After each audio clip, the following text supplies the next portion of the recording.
A shot rang through the icy air as Catherine Morrison stumbled forward, her feet sinking deeper with every panicked step into the thick snow that blanketed the Wyoming wilderness.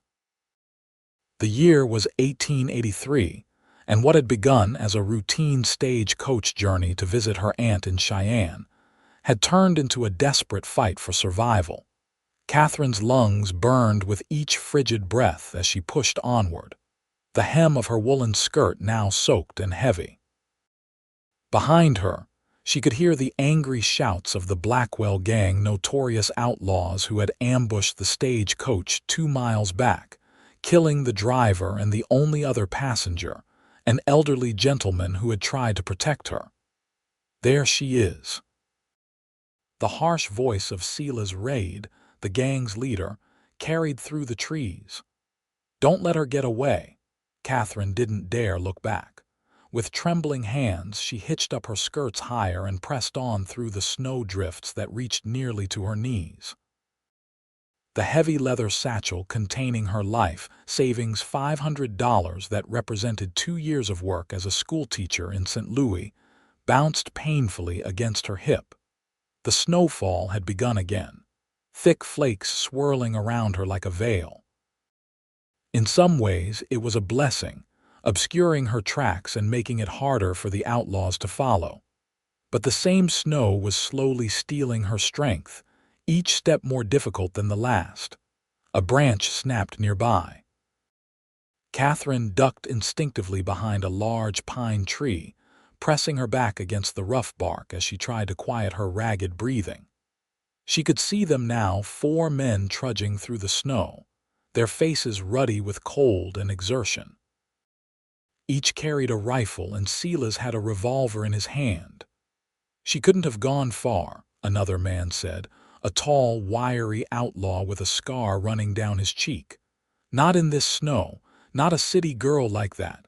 Catherine bit her lip to keep from making a sound. They were right. She was no frontier woman.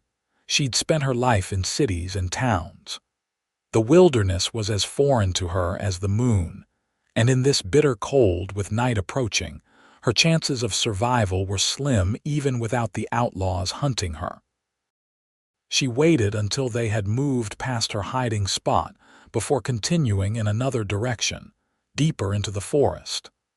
The daylight was fading quickly, casting long shadows between the trees. The temperature dropped with each passing minute, and Catherine knew that if she didn't find shelter soon, the cold would claim her life before the outlaws ever got the chance. After what seemed like hours of desperate trudging, her legs began to give out. The cold had seeped into her bones, and exhaustion clouded her mind. As she stumbled into a small clearing, her foot caught on a hidden root beneath the snow, sending her sprawling face first into the cold whiteness. For a moment, she just lay there, too tired to move, the snow almost welcoming against her feverish face. It would be so easy to rest, just for a minute. The sound of approaching horses jerked her back to awareness. With the last of her strength, Catherine pushed herself up onto her knees, looking frantically for somewhere to hide. But it was too late. The outlaws had circled around and were entering the clearing from the other side. Silas Reed smiled coldly when he saw her, dismounting from his horse with deliberate slowness. "End of the line, miss. You've led us on quite a chase." "Please," Catherine whispered, her voice barely audible over the whisper of falling snow. "I have money, take it, just let me go." Silas chuckled, the sound devoid of humor. "Oh, we'll take your money, don't you worry about that, but you've seen our faces. Can't have you running to the law now, can we?" The other 3 outlaws spread out in a semicircle, trapping her against a wall of dense underbrush. Catherine felt tears freezing on her cheeks as she realized these men intended to kill her. She closed her eyes, unable to look at the gun Silas was raising. The sharp crack of a rifle shot made her flinch violently, but the pain she expected never came. Instead, there was a thud as one of the outlaws fell face first into the snow. a dark stain rapidly spreading across his back. Before the others could react, a second shot rang out, and the man with the scarred face clutched his chest, eyes wide with shock as he crumpled to the ground. "What the hell?" Silas whirled around, frantically searching the tree line as he raised his pistol. A tall figure on horseback emerged from the trees, rifle raised to his shoulder. The third outlaw managed to fire off a wild shot before the stranger's bullet caught him square between the eyes. Silas fired his revolver, the bullet whizzing past the newcomer's head. With calm precision, the stranger adjusted his aim and squeezed the trigger. The leader of the Blackwell Gang staggered backward, dropping his weapon as he clutched at the wound in his throat. He fell to his knees, making a horrible gurgling sound before collapsing sideways into the snow. Silence fell over the clearing, broken only by the soft patter of snowflakes and the nervous stamping of horses' hooves. Catherine stared at the four bodies surrounding her, unable to comprehend how quickly death had come to the men who had been threatening her just moments before. The stranger dismounted, securing his rifle in its saddle holster before approaching her. As he drew closer, Catherine could make out his features under the wide brim of his hat, a strong jawline covered in several days' worth of stubble, piercing blue eyes that assessed her with concern, and a mouth set in a grim line. "Are you hurt, madam?" His voice was deep and rough, like he didn't use it often. Catherine tried to answer, but no words came. Now that the immediate danger had passed, her body seemed to remember all at once how cold and exhausted she was. Her vision began to blur around the edges. The last thing she remembered was the stranger's strong arms catching her as she pitched forward and his voice, suddenly urgent, saying, "Hold on, I've got you." When Catherine opened her eyes, the first thing she noticed was warmth. Blessed, wonderful warmth enveloping her like an embrace. She was lying on something soft, covered with thick blankets, and nearby a fire crackled cheerfully in a stone hearth. "You're awake." The same deep voice from the clearing.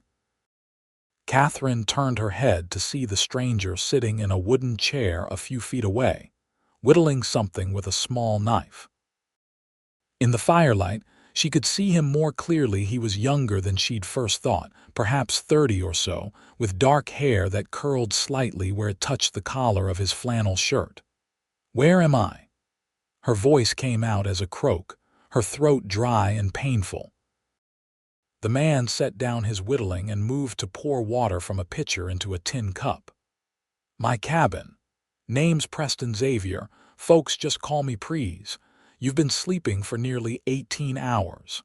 Catherine tried to sit up, wincing as every muscle in her body protested. Preston moved quickly to her side, helping her with a gentle hand at her back as he offered the cup of water. "Thank you," she murmured, sipping slowly. "I'm Catherine Morrison. You saved my life." Preston shrugged, looking uncomfortable with the gratitude. "Those men were Blackwell Gang. Been terrorizing this territory for months. Stealing, killing. Nobody's going to miss them." Catherine's mind flashed back to the clearing, the bodies in the snow. "You shot all 4 of them, without hesitation. Man learns to shoot quick out here, or he doesn't survive long." Preston moved back to his chair, giving her space. "Stagecoach driver in town mentioned seeing the Blackwells following your coach. When the stage didn't arrive on schedule, I figured there might be trouble." Catherine's hand flew to her throat. "The driver, they killed him, and another passenger." "They were going to kill me too." "I know. I found the coach on my way, tracking them, buried the bodies best I could in this weather." His voice was matter-of-fact, but his eyes held a gentleness that belied his hard exterior. "What were you doing on that stage, Miss Morrison?" "Not many women travel alone through these parts, especially not in winter." Catherine explained about her teaching position in St. Louis and her aunt in Cheyenne who had fallen ill. I was going to care for her. I don't know what to do now. Storm's coming in, Preston said, glancing toward the small window where snow was still falling heavily. Won't be able to travel for at least a few days. You're welcome to stay here until it passes. Catherine suddenly realized the impropriety of her situation alone in a cabin with a strange man, miles from civilization. As if reading her thoughts, Preston added, I'll sleep in the stable with my horse. You'll have your privacy. No, Catherine said quickly. I couldn't put you out of your home after you saved my life. This is your cabin. It's not much of one, Preston said with a small smile, gesturing around the simple one-room structure. There was the bed she occupied, a table with 2 chairs, the fireplace, and a few shelves holding books and supplies. But it's warm and the roof doesn't leak too badly. Are we far from town? Catherine asked, trying to get her bearings. About 15 miles from Sweetwater Creek. Small place, but they've got a general store and a doctor if you need one. Preston stood and added another log to the fire. How are you feeling? Any frostbite? You were pretty cold when I found you. Catherine flexed her fingers and toes experimentally. I don't think so, just sore and tired. She hesitated, then asked, My satchel right here. Preston retrieved the leather bag from beside the door and brought it to her. Didn't open it. Figured it wasn't my business. Catherine's fingers trembled slightly as she checked the contents. Her money was still there, along with her few personal belongings. Relief washed over her. Thank you, this is everything I have. Preston nodded, then turned toward a small cast iron stove in the corner. You must be hungry, I've got some stew warming. As he busied himself with preparing food, Catherine took the opportunity to study him more carefully. There was a quietness to him that spoke of a man used to solitude. His movements were efficient, economical. The cabin itself reflected the same Spartan sensibility, clean and orderly, but with few personal touches beyond the books on the shelf. Have you lived here long? She asked, accepting the bowl of stew he offered. Preston pulled his chair closer to the bed so they could talk while she ate. 5 years or so. Came west after the war. You fought in the war. The stew was simple but hearty, warming her from the inside. A shadow crossed his face. Union cavalry, saw things no man should see. He fell silent for a moment, then seemed to shake off the memories. Decided I'd had enough of people after that. Came out here where it's quiet. What do you do? For work, I mean. Trap in winter. Hunt. Guide for the occasional expedition in summer. Do some trading with the Shoshone. Preston leaned back in his chair. It's enough. Don't need much out here. Catherine nodded, understanding. After the crowded schoolroom in St. Louis, she could almost appreciate the appeal of such solitude. Almost. And you? Preston asked. Teaching suits you. I love it, Catherine said, surprised by his perception. How did you know? The corner of his mouth twitched in what might have been the beginning of a smile. You've got that look about you. Patient, observant, he shrugged. Plus, you said you were a schoolteacher earlier. Catherine felt her cheeks warm, though whether from embarrassment or the fire's heat, she couldn't say. Yes, of course. They lapsed into comfortable silence as she finished her meal. Outside, the wind had picked up, whistling around the corners of the cabin and rattling the window panes. The snow was falling in earnest now, thick curtains of white barely visible in the darkness beyond the glass. That's a bad one, Preston commented, taking her empty bowl. Good thing we're snug in here. The word "we" hung in the air between them, a reminder of their unusual circumstances. Catherine pulled the blanket closer around her shoulders. I should let you have your bed back. I can sleep in the chair. Preston shook his head firmly. Not a chance. You need proper rest after what you've been through. He hesitated, then added, I can make a pallet on the floor if that would make you more comfortable than me being in the stable. Catherine considered. The thought of being alone in the cabin while he slept with the horses didn't appeal to her. Though she just met this man, she felt safe with him in a way she couldn't quite explain. The floor seems a poor reward for saving someone's life. I've slept on worse, he said simply. Then the floor it is, if you insist on giving up your bed. Preston nodded and began gathering blankets to make himself a place near the fire. Catherine noticed for the first time that she was wearing an oversized flannel shirt over her chemise. Her snow-soaked dress and petticoats were hanging near the fire, mostly dry now. "I hope you don't mind," Preston said, following her gaze. "Your clothes were wet through. Didn't seem right to let you catch your death while trying to preserve your modesty." Catherine pulled the blanket higher, feeling her face heat again. "Thank you for your consideration. In the circumstances, I suppose it was necessary." An awkward silence fell between them. Preston cleared his throat. "I'll step outside for a few minutes, give you some privacy to settle in for the night." After he'd gone, Catherine slipped out of bed to test her strength. Her legs were shaky but supported her weight. She moved to the fire to check her clothes, finding them adequately dried. Quickly, she changed back into her own things, feeling more like herself once properly dressed, though she kept Preston's flannel shirt over her dress for extra warmth. When Preston returned, dusted with fresh snow, he looked relieved to see her up and dressed. "Feeling stronger?" "Yes, thank you." Catherine sat at the table rather than returning to bed immediately. "Mr. Xavier, Preston, please, or please." "Preston," she amended with a small smile. "I don't know how to thank you properly for what you did today. Those men would have killed me." He shook his head, hanging his coat on a peg by the door. "No thanks needed. Couldn't just ride by and let that happen."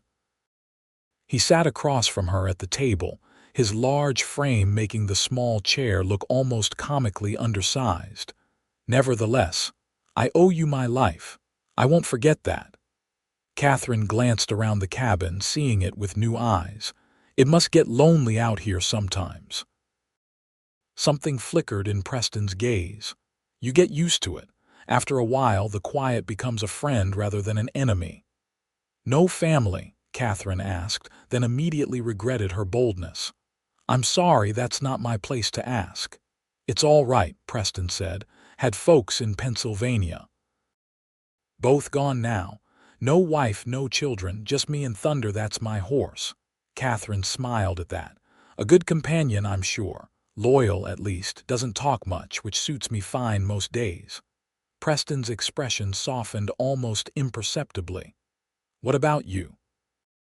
"Family waiting besides your aunt," Catherine shook her head. "My parents died of influenza when I was 19. No siblings. My aunt is my only family now. I'm sorry." "It was 5 years ago," Catherine said. "I've made my own way since then. Teaching gives me purpose." Preston nodded in understanding. "Purpose is important, gives a person reason to get up each morning."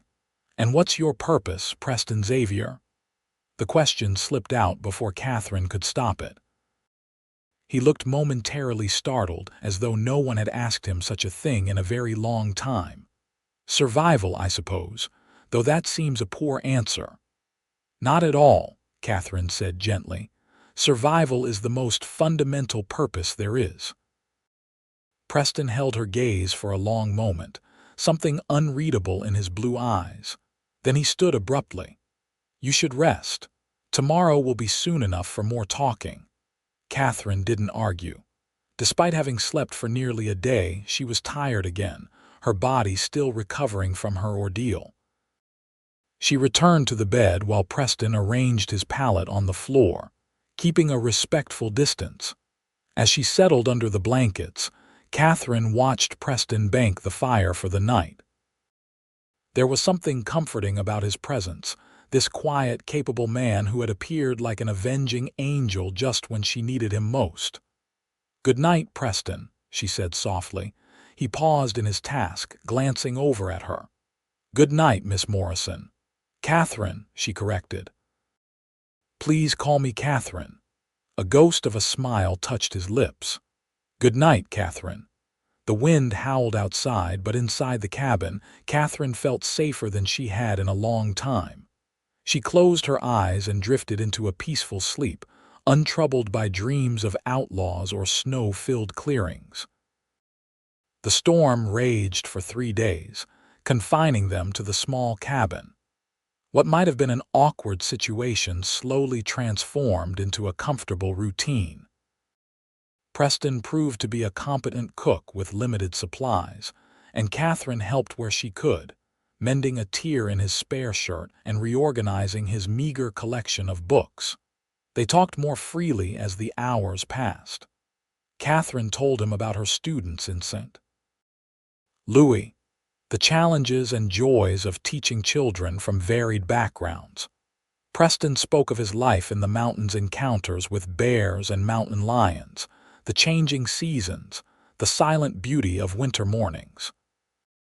On the morning of the 4th day, Catherine woke to sunshine streaming through the window. The storm had passed, leaving behind a pristine white landscape glittering like diamonds in the early light. Beautiful, isn't it? Preston stood by the window, coffee cup in hand. He was freshly shaved, his dark hair damp from washing. Catherine joined him, accepting the cup he offered. It's like a different world. They stood side by side, looking out at the transformed wilderness. Catherine was acutely aware of his presence beside her, the clean scent of soap, the warmth radiating from his tall frame. I can take you to Sweetwater Creek today, Preston said finally. Roads should be clear enough for the sled. Catherine felt an unexpected pang of disappointment. Of course, they couldn't stay in this bubble forever, but the thought of returning to the world outside, continuing her journey to Cheyenne, facing the reality of her situation, was suddenly daunting. Yes, of course, she said, trying to keep her voice light. I've imposed on your hospitality long enough. Preston turned to look at her. You haven't imposed, Catherine. The way he said her name sent a small shiver through her that had nothing to do with the cold. Over the past days, she'd begun to notice things about him: the way his eyes crinkled slightly at the corners when he was amused, the gentleness of his large hands when performing delicate tasks, the deep timbre of his voice when he read aloud from one of his books in the evenings. Dangerous thoughts for a woman alone in the wilderness with a man she barely knew, no matter how honorable he seemed. Still, she said, stepping back slightly, I need to get to Cheyenne. My aunt will be worried when I don't arrive as scheduled. Preston nodded, finishing his coffee. We'll leave after breakfast. It's about 3 hours to town by sled. They prepared for the journey in companionable silence. Catherine packed her few belongings while Preston harnessed his horse to a small wooden sled. The temperature outside was still well below freezing, but the sun shone brightly in a clear blue sky. Preston helped her onto the sled, tucking thick furs around her before taking his seat beside her. With a click of his tongue, they set off, the runners gliding smoothly over the packed snow. The journey was breathtaking. They traveled through pristine forests where snow-laden branches created natural archways, across open meadows where the untouched snow sparkled like a sea of diamonds, and alongside a frozen stream that wound through the landscape like a ribbon of ice.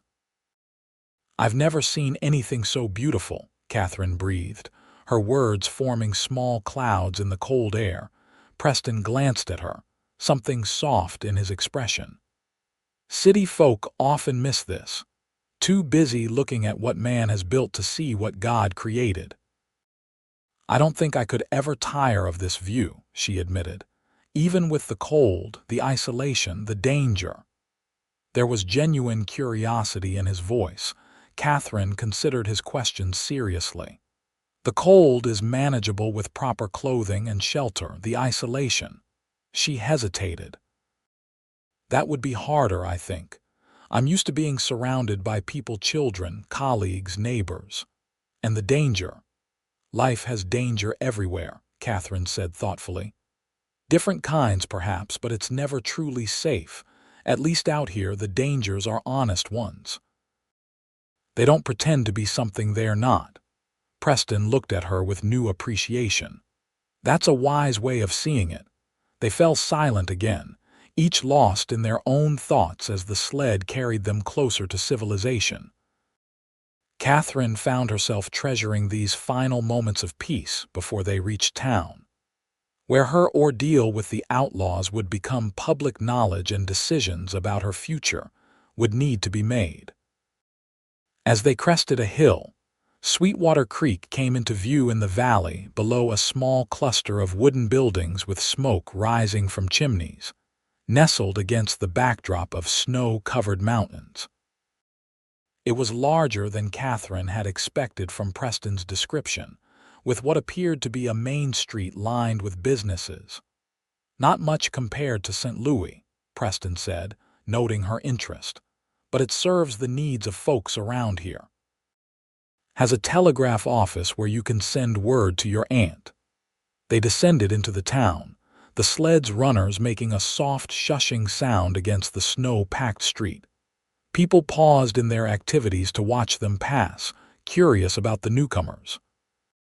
Catherine felt suddenly self-conscious of her appearance after days in the wilderness. Preston guided the sled to a hitching post outside a 2-story building with a sign declaring it the Sweetwater Creek Hotel and Dining Room. "Best place in town," he said, hopping down and coming around to help her. "We'll get you settled here while we figure out your travel to Cheyenne." As his hands encircled her waist to lift her down, Catherine felt a flutter in her stomach that had nothing to do with hunger. For a moment after her feet touched the ground, they stood too close before Preston stepped back, clearing his throat. "Miss Morrison, is that you?"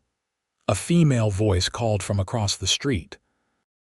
Catherine turned to see a plump, middle-aged woman hurrying toward them, her face a mixture of surprise and concern. It took Catherine a moment to recognize Mrs. Hawkins, the wife of the stagecoach company's agent whom she'd met briefly before boarding the coach days ago. "Oh, my dear girl, we feared the worst," Mrs. Hawkins exclaimed, reaching them and immediately taking Catherine's gloved hands in hers. "When the stage didn't arrive and then word came about the driver and poor Mr. Thompson being found dead. We thought surely you were," she broke off, overcome with emotion. "I was very fortunate," Catherine said, glancing at Preston. "Mr. Xavier saved my life." Mrs. Hawkins turned her attention to Preston, studying him with new interest. "Well, Mr. Xavier, it seems the town owes you a debt of gratitude. Those Blackwell monsters have been terrorizing honest folk for too long." Preston shifted uncomfortably under her scrutiny. "Just happened to be in the right place. With the right skills and courage," Mrs. Hawkins added firmly. She turned back to Catherine. "You must come with me immediately, dear. The sheriff will want to hear your account, and we need to send word to your people that you're safe." Catherine looked at Preston uncertainly. Somehow she hadn't prepared herself for such an abrupt separation. "Yes, of course." Preston nodded, his expression unreadable. "I'll see to your bag and speak with the hotel about a room for you." "Thank you," Catherine said, struggling to find adequate words. "For everything." Something flickered in Preston's eyes, regret, perhaps, or something deeper that Catherine couldn't name. "Take care of yourself, Catherine." Before she could respond, Mrs. Hawkins was already leading her away, talking rapidly about the excitement in town and how everyone would want to hear her story. Catherine glanced back once to see Preston standing beside the sled, watching her go, a solitary figure against the white landscape. The next few hours passed in a blur of activity. Sheriff Daniels, a grizzled man with a silver-streaked beard, took her statement about the attack, writing down every detail with meticulous care. A telegram was sent to her aunt in Cheyenne, explaining her delay and assuring her of Catherine's safety.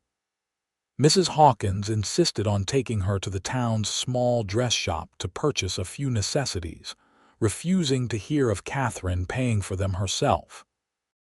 "After what you've been through, my dear, it's the least we can do," she declared, overriding Catherine's protests. By late afternoon, Catherine found herself installed in a comfortable room at the hotel, a hot bath drawn and waiting for her, the first proper bath she'd had since leaving St. Louis. As she soaked in the steaming water, her mind kept returning to the small cabin in the woods and the man who lived there. What was Preston doing now? Had he already left town, returning to his solitary existence? The thought filled her with an unexpected sadness. A knock at her door roused her from these thoughts. Quickly drying and dressing in one of her new garments, a simple blue wool dress, Catherine answered the door to find the hotel proprietor, Mr. Collins. "Pardon the interruption, Miss Morrison. Mr. Xavier asked me to deliver this." He handed her a folded note. "Also, your dinner will be served at 6 in the private dining room as arranged." "As arranged," Catherine repeated, confused. "I didn't make any arrangements," Mr. Collins smiled. "Mr. Xavier took care of everything, miss. Said you were to have the best accommodations and meals during your stay, all expenses handled." Catherine felt her cheeks warm. "That's very generous, but unnecessary. I can pay my own way." "He was most insistent, miss. Said it was the least he could do after your ordeal." The proprietor tipped his head respectfully and departed, leaving Catherine staring at the folded note in her hand. She opened it with slightly trembling fingers, finding a brief message written in a surprisingly elegant hand. "Catherine, I've arranged your passage to Cheyenne on tomorrow's stage.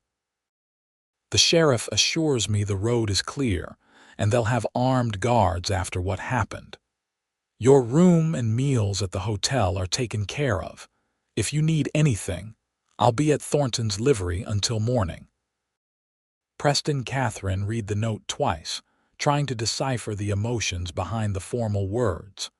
Was this simply the conclusion of their brief acquaintance, a final courtesy, before they went their separate ways? The thought left her feeling strangely hollow. After changing into the blue dress, Catherine made her way downstairs for dinner. The private dining room turned out to be a small, cozy space at the back of the hotel restaurant, with a single table set for two by a cheerful fire. Catherine paused in the doorway, confused by the setting. "I hope this is acceptable." Preston's voice came from behind her. Catherine turned, her heart skipping at the sight of him. He had cleaned up considerably since their arrival in town, his dark hair neatly combed, his usual flannel shirt replaced with a crisp white one under a black vest. He looked almost uncomfortable in the more formal attire, but undeniably handsome. "I thought you'd gone," she said before she could stop herself. Preston shook his head. "Needed to see to some supplies while in town. And—" he hesitated, then gestured toward the table. "Thought you might appreciate company for dinner. If I'm presuming too much—" "No," Catherine said quickly. "I'd like that very much." Relief flickered across his features as he pulled out her chair. Once they were seated, a waiter appeared with a bottle of wine and took their dinner orders. "This is all very generous," Catherine said after the waiter had gone. "But you didn't need to arrange everything for me. I'm perfectly capable." "I know you are," Preston interrupted gently. "You're one of the most capable women I've ever met, but I wanted to do this." He took a sip of his wine, then added, "Consider it a proper farewell." The word farewell stung more than Catherine expected. "You make it sound so final." Preston studied her over the rim of his glass. "Isn't it? Tomorrow you'll be on your way to Cheyenne and I'll head back to my cabin." "It doesn't have to be," Catherine said softly, surprising herself with her boldness. "Sweetwater Creek seems like a nice town. They probably need teachers." Preston set his glass down slowly. Catherine, what are you saying? Catherine took a deep breath. I'm saying that these past few days, despite the circumstances that brought us together, have meant something to me. Something I didn't expect. Preston's expression was unreadable in the firelight. You've been through a traumatic experience. It's natural to form attachments to those who help in such situations. But once you're back among civilized society, don't do that, Catherine interrupted, a flash of anger surprising them both. Don't dismiss what I'm feeling as mere gratitude or confusion from trauma. I know my own mind, Preston Xavier. Preston leaned back in his chair, regarding her with those intense blue eyes. And what is your mind telling you, Catherine Morrison? That I've never met anyone quite like you. That the thought of simply saying goodbye tomorrow and never seeing you again feels wrong. Catherine's cheeks burned, but she held his gaze. That perhaps there's a reason fate put us in each other's paths. For a long moment, Preston was silent. Then quietly he said, I'm not the man you think I am, Catherine. You see someone who saved your life, who cared for you during a storm. But there's more to me than that, darker things you don't know. Then tell me, Catherine challenged. Let me decide for myself who you are. The waiter returned with their meals, temporarily halting the conversation. When they were alone again, Preston seemed to come to a decision. I told you I fought in the war, he began, his voice low. What I didn't tell you is what happened afterward. I came west not just seeking solitude, but running from something. Catherine listened without interrupting as Preston described returning from the war, haunted by what he'd seen and done. How he'd taken to drink to quiet the memories, eventually becoming a different man, entirely angry, volatile. How one night in a saloon in St. Louis, a card game had turned deadly and he'd killed a man in a drunken rage. It was ruled self-defense, Preston said, staring into his wine. The other man drew first, but I knew the truth that I'd provoked him deliberately, looking for a fight. That man had a family, Catherine, a wife and children. He continued his story, how the guilt had finally sobered him, how he'd fled west, seeking redemption or at least escape. For 5 years he'd lived alone, hunting and trapping, taking odd jobs, avoiding attachments. The man you met in that clearing, Preston finished, finally meeting her eyes again. The one who saved you, he's who I'm trying to be. But the other man, the one from St. Louis, he's still inside me somewhere. That's why I stay away from towns, from people. Because I don't trust myself not to become that man again. Catherine reached across the table, placing her hand over his. Thank you for telling me the truth. Preston looked down at their hands. Now you understand why whatever this is between us can't go anywhere. You deserve better than a man with blood on his hands. What I understand, Catherine said carefully, is that we've all done things we regret. The measure of a person isn't in their worst moments, but in how they choose to live afterward. She squeezed his hand gently. The man who saved me in that clearing, who cared for me during the storm, who respects me enough to tell me the truth even when it might drive me away, that's the real Preston Xavier. Preston's expression was a mixture of hope and disbelief. How can you be so certain? Because I've seen your goodness, Catherine said simply. In every action, every word. The man you described from St. Louis, that's not who you are now. They fell silent as they finished their meal, the weight of Preston's confession and Catherine's acceptance of it hanging between them. When the dishes had been cleared away, Preston stood and offered his hand. It's a clear night. Would you walk with me a while? Catherine nodded, accepting his hand and the heavy coat he retrieved for her from her room. Outside, the night was crisp and cold, the stars brilliantly clear in the black sky. They walked through the quiet town, their boots crunching in the snow, neither speaking until they reached a small bridge spanning the frozen creek that gave the town its name. Preston stopped at the center of the bridge, looking out at the moonlit landscape. "I never expected to meet someone like you, Catherine. Never thought I deserved to." Catherine stood beside him, their shoulders almost touching. "Life rarely gives us what we expect. Sometimes it gives us what we need instead." Preston turned to face her, his expression earnest in the moonlight. "I don't know what tomorrow brings. I don't know if I can be the man you deserve. But I know that the thought of you leaving on that stage without me at least trying." He shook his head. "I'd regret it for the rest of my life." Catherine's heart pounded as Preston gently took her gloved hands in his. "What are you saying, Preston?" "I'm saying that I care for you, Catherine Morrison, more than I thought possible after knowing someone such a short time.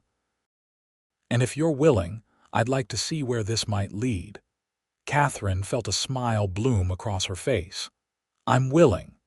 Preston's answering smile transformed his features, erasing years of solitude and regret in an instant. Slowly, giving her every opportunity to pull away, he leaned down and brushed his lips against hers, a kiss so gentle it was almost reverent. When they parted, Catherine's cheeks were flushed despite the cold. "What happens now?" Preston took a deep breath, as if gathering courage. "I thought, if you'd consider it, I could accompany you to Cheyenne, meet your aunt, perhaps find work there while you care for her. You'd leave your cabin, your life here?" Catherine asked, surprised. Preston's eyes never left hers. "A cabin can be rebuilt anywhere. A solitary life can be found in any wilderness. But finding someone who sees the good in you even after knowing your darkest truths, that's rarer than gold in these mountains." Catherine's heart swelled with emotion. "I would like that very much, Preston Xavier, very much indeed." They sealed this new understanding with another kiss, this one less tentative than the first. Around them, the winter night wrapped them in silence and starlight, the only witnesses to the beginning of something neither had expected to find in the snowy wilderness of Wyoming. The stagecoach journey to Cheyenne was vastly different from Catherine's previous experience. The coach was well guarded, the weather clear, and most importantly, Preston sat beside her for every mile of the 3-day journey. They talked endlessly, sharing stories from their pasts, hopes for the future, and observations about the changing landscape as they traveled. By the time they arrived in Cheyenne, Catherine felt as though she'd known Preston for years rather than a mere week. There was an ease between them, a natural rhythm to their interactions that spoke of something deeper than the dramatic circumstances of their meeting. Aunt Alina's modest home on the outskirts of Cheyenne proved to be a warm welcome for both of them. Though still recovering from her illness, Alina Morrison was a spirited woman in her 60s with Catherine's same auburn hair, now streaked with silver, and sharp green eyes that assessed Preston thoroughly upon their introduction. "So you're the man who saved my niece from those dreadful outlaws," she said, gesturing for them to sit in her small parlor. "I believe I owe you my most profound gratitude, Mr. Xavier." Preston shifted uncomfortably in the chair, still unaccustomed to acknowledgement of his actions. "Anyone would have done the same, madam." "I rather doubt that," Alina replied with a knowing smile. "Few men would have ridden into a situation so dangerous, against such odds." She turned her attention to Catherine. "And you, my dear, look remarkably well for someone who experienced such a terrible ordeal." Catherine exchanged a quick glance with Preston. "I've had excellent care, Aunt Alina." Alina's gaze moved between them, missing nothing. "I see. And am I to understand, Mr. Xavier, that you've accompanied my niece to Cheyenne with intentions beyond mere courtesy?" "Aunt Alina," Catherine protested, her cheeks flushing. Preston cleared his throat. "You're very direct, Mrs. Morrison. I appreciate that." He straightened in his chair, meeting the older woman's gaze squarely. "Yes, madam.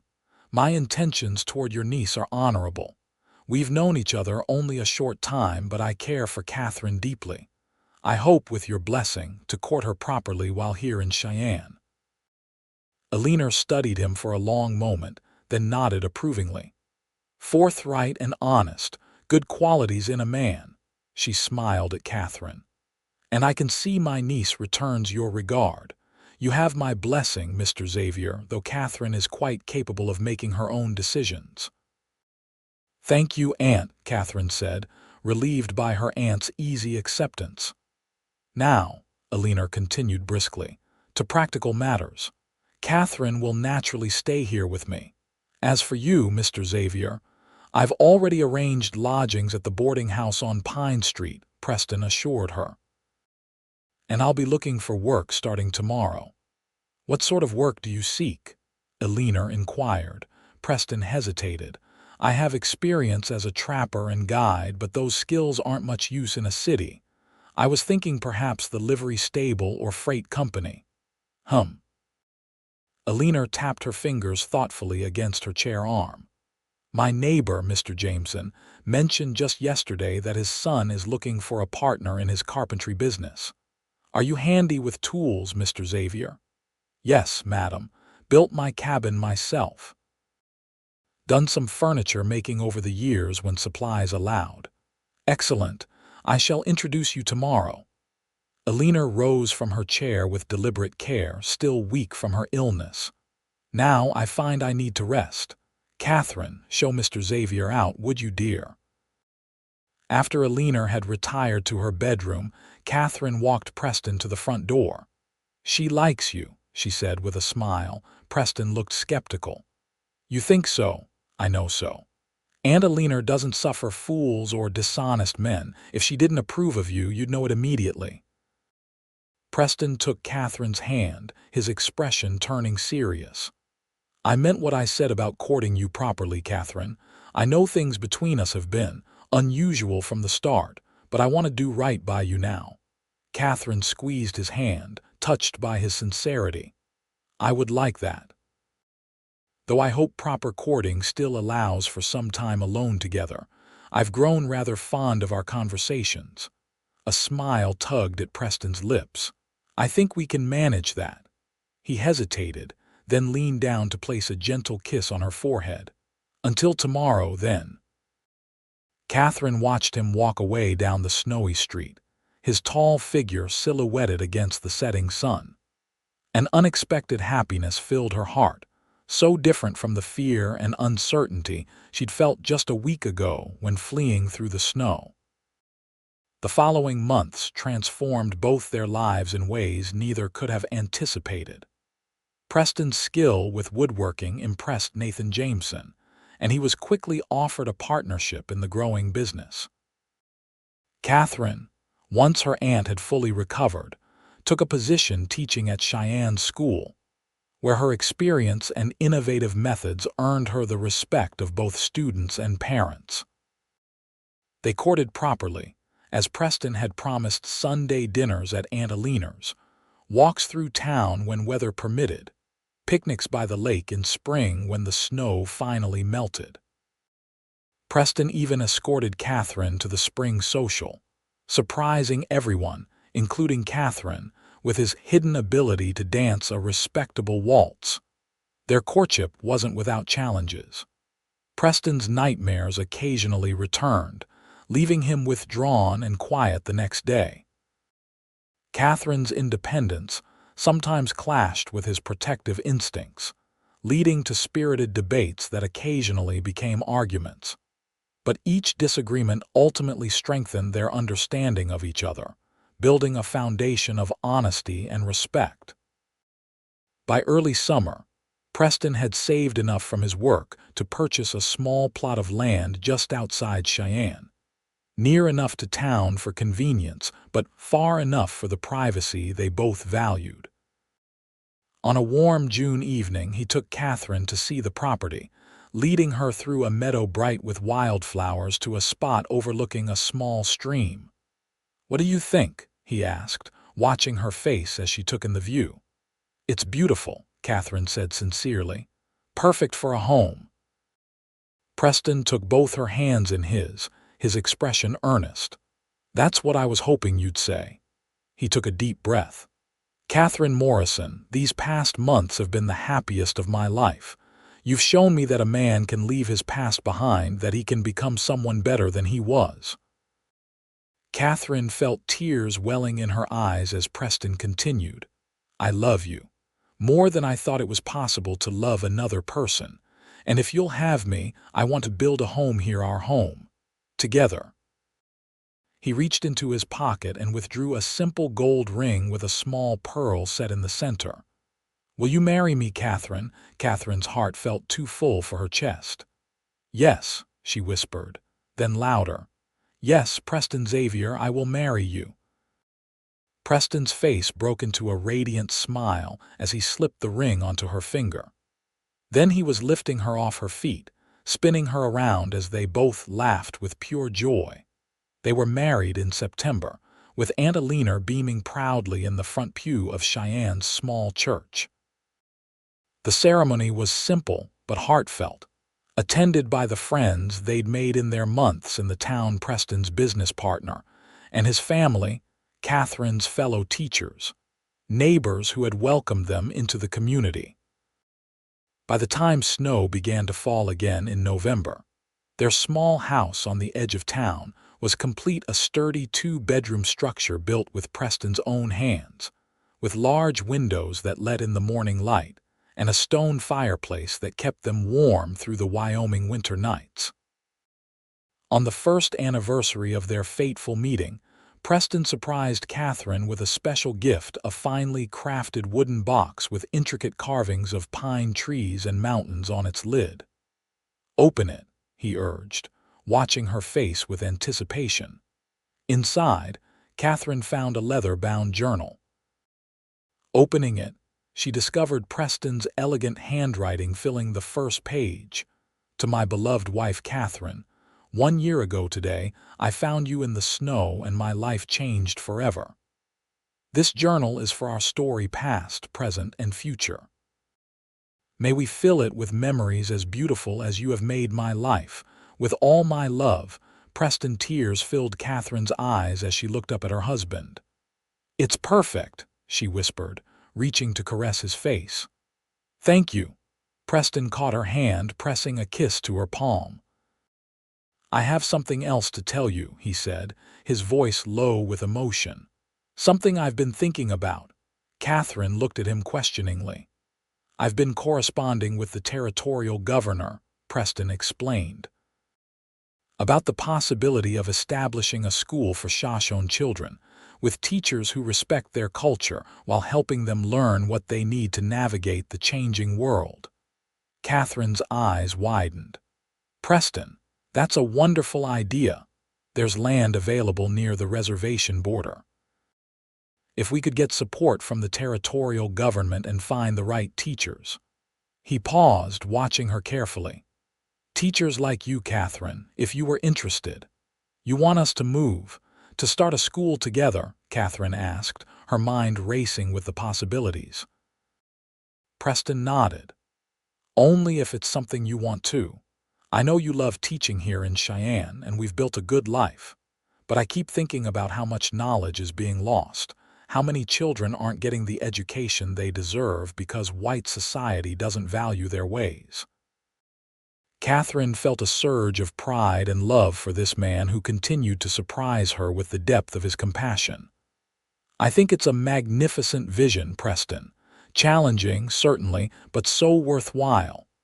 "It would mean leaving the comforts of town," Preston cautioned. "Building again in a more remote location." Catherine smiled, taking his hands in hers.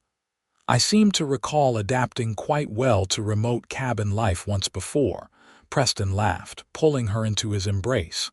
"That you did, Mrs. Xavier, that you did." As they held each other before the crackling fire, snow falling gently outside their windows, Catherine thought about the journey that had brought them to this moment.